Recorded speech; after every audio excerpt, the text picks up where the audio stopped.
guys were just talking about Atari and Intellivision. Some of the best games that I saw in the 2600 were the network games. And some of you guys may have worked on them, but tell us how that came about and how you guys made these games for the 2600 that were so much better than what Atari was.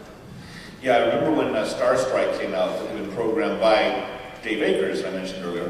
There was actually a review saying, why does Mattel save their best work for the 2600 games? Which personally I would disagree with. I prefer Astro Smash,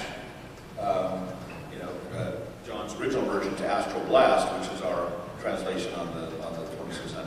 But yeah, because a lot of the games are the same game, Night Stalker and everything. But the way it came about was actually because, I was telling a story earlier, when APH made the original contract to do games for Mattel, they didn't put in anything about royalties.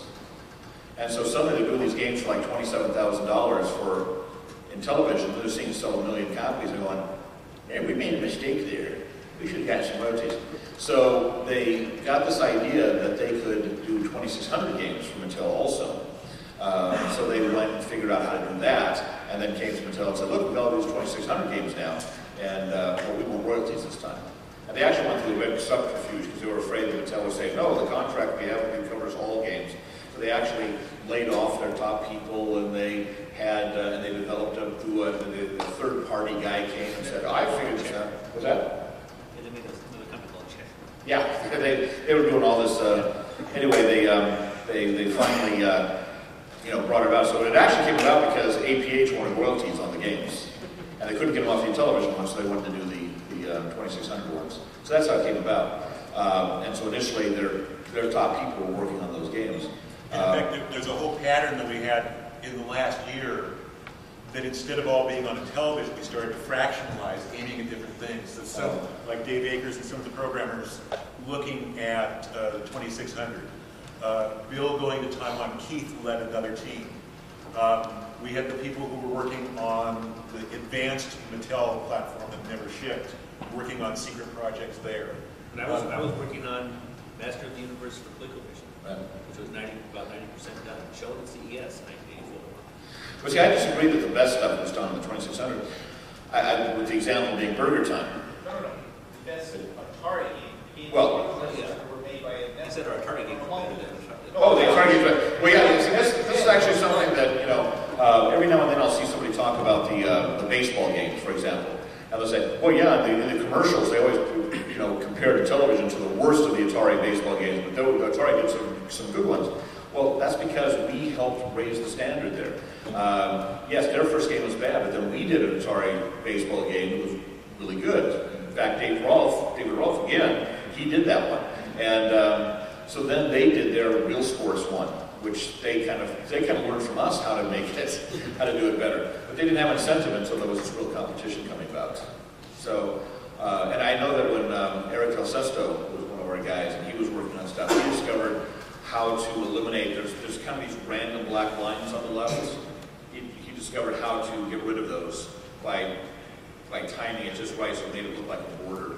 And also what's the thing is our marketing department, with our Intellivision games, because of the way the has a video processor inside, moving objects don't flicker.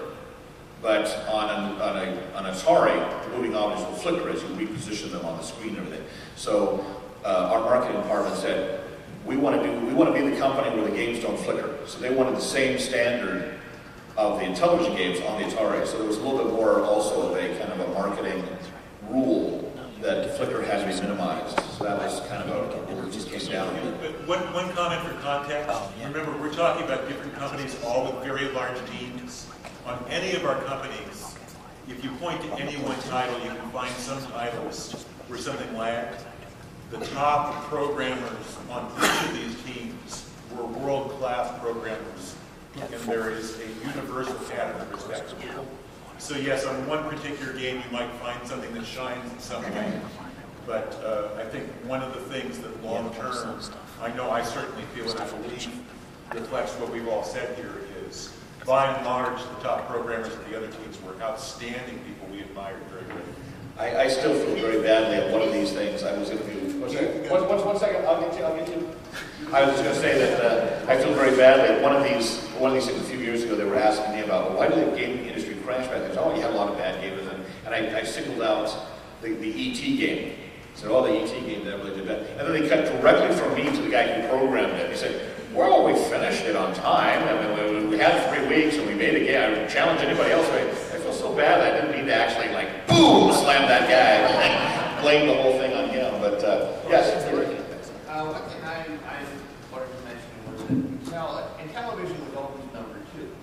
Atari was number 1. And we were always trying to do better than other people. I don't know if Atari people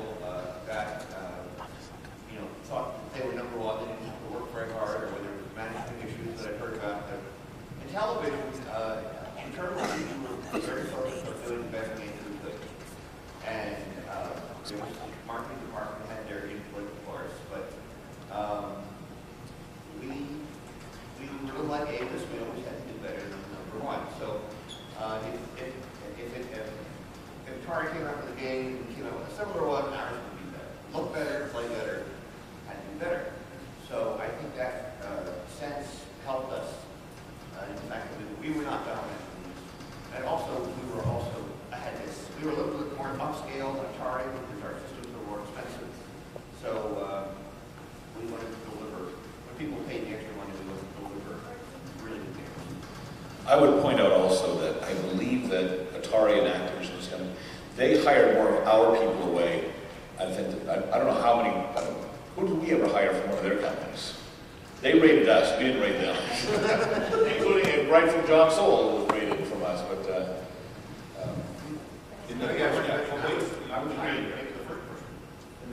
I was hired by Activision, hired away from Intel.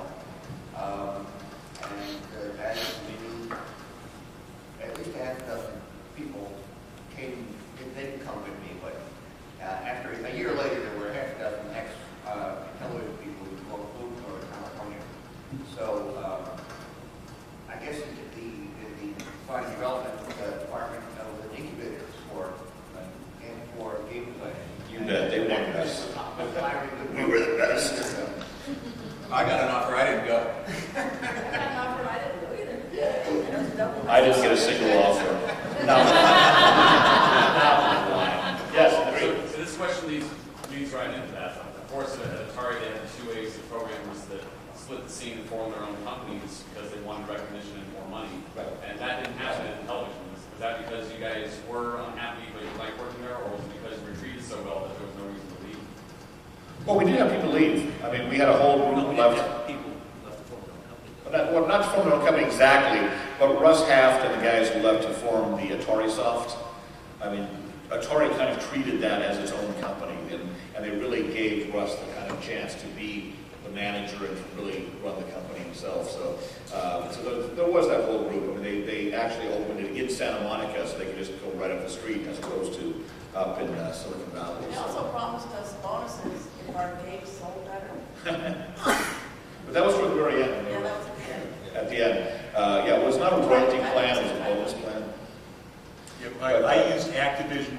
Gabriel and I and Mike had a lot of meetings where we go say, we've got to get bonuses, we have to get something so the best-selling games get more money for our team.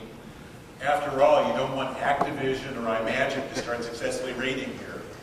And it was only after we lost people to Activision and iMagic that we finally, it was after about 3 years, then finally we got this measly little symbolic concession or something. The names on the names on the And names on the box packs. This is interesting that when I talk to like Russ Haft now about that, it wasn't that he was ever unhappy with treatment at Mattel. And none of the people I know who left was really unhappy with the treatment. It was, in his case, he just thought that he wanted to work for a smaller company. When he started with Mattel, it was small. The division he was in, the Mark Mattel Electronics division, he was like the 15th programmer hired. I was like the 18th or 20th. Then when we got to 100 programmers, he's just going, "This is too big. I like a small company and everything." So that's why he left. It wasn't treatment or anything. It was just the whole environment of being willing to be a little startup company thing, the excitement of when we were first doing stuff in Mattel Electronics. So I think him leaving, it was not anything wrong with Mattel other than the inevitability that as you're doing well, the company gets bigger. And when it just got so big, we just kind of he said, well, I like a company that can turn faster and everything, so that's why he left and took some of our top people with him, unfortunately. But yeah, so that's, I don't see, so yeah, I think that just the fact that you didn't see people splitting up. I remember iMagic was started, half the people who started iMagic were people who started who were with Mattel. So there was some of that entrepreneurial at the very beginning. Yeah, we can start our own company.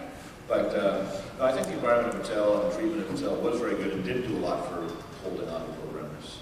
And there was, you know, as Don kind of points out, there was sort of that team spirit of when we went to CES and had a booth of real pride of ownership in the games and everything. But we were all part of it. And Mattel, I think, did a good job of making us feel that way. Like, you guys, this is it. Gabriel did that in my